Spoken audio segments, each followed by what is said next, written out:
Mami Evelyn kasi akin. Kaya medyo kumakain kami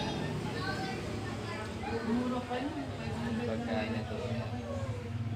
Pansit juice.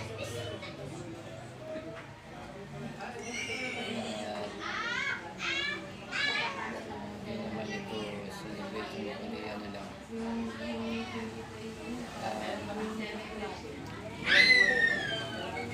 Isang ano lang po ito.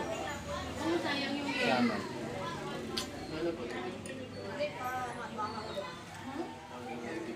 Parang padasal ay kasyama kasi si Mami Evelyn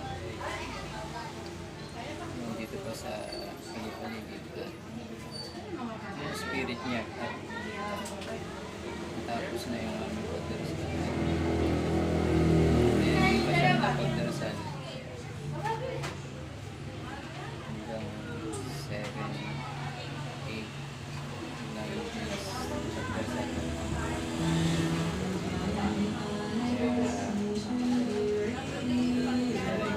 bukas ay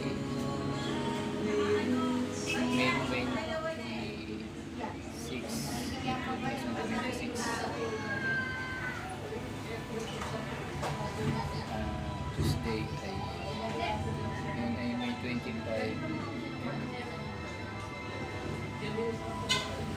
Monday 2026. Bebe, hindi ka kakain? Pinapayak nga ako yung nilibing na si Mami Evelyn. Ito nga pala ang anak niya si Raven Garcia Quezon.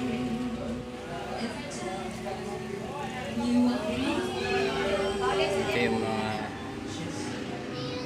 tao, mga bisita.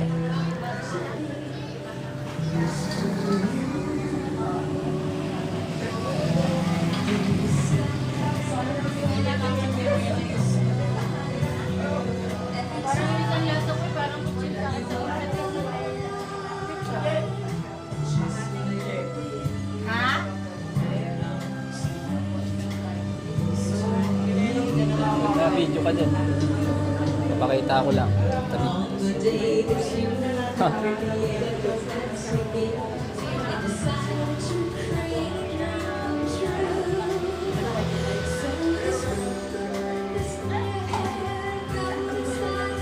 Ay, hindi pa yung mag-picture ka doon.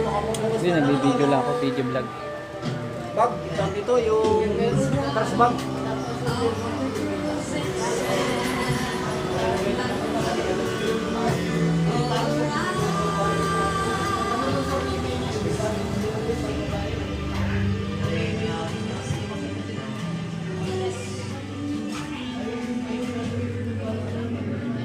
Yung mami ko nasa picture frame at alam na siya this May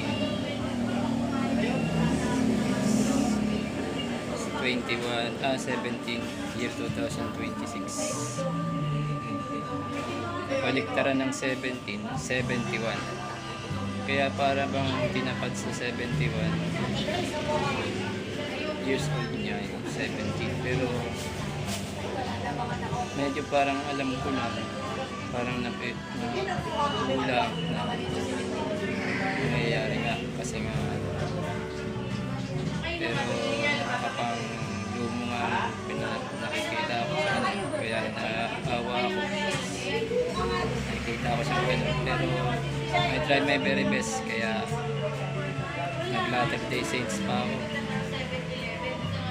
Church of Jesus Christ of Latter-day Saints. Nagsimba pa ako that time.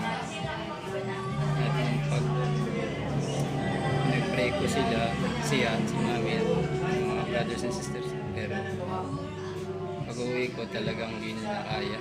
As in, ginawa na siya talaga ni Lord. Kaya ako ay medyo malungkot. Pero ginagawa ko na lang masaya ang buhay ko pag nandiyan yung mga kaibigan ko tumulong sa akin pang tumagal pa si Mami ng 71 years.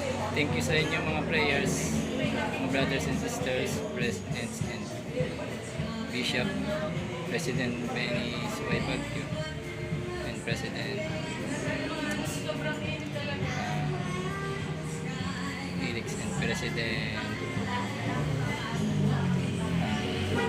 Lorca and Bishop Ella, Bishop Alvin, thanks for your help to my mother. Hindi na po importante yung donasyon sa akin. Ang importante po sa akin ay inyong pagmamahal at prayers sa mami ko. Mahal na mahal kong mami ko at ako, hero niya. At tayong lahat. Goodbye guys at see you in my next video vlog. Peace. Peace and love always.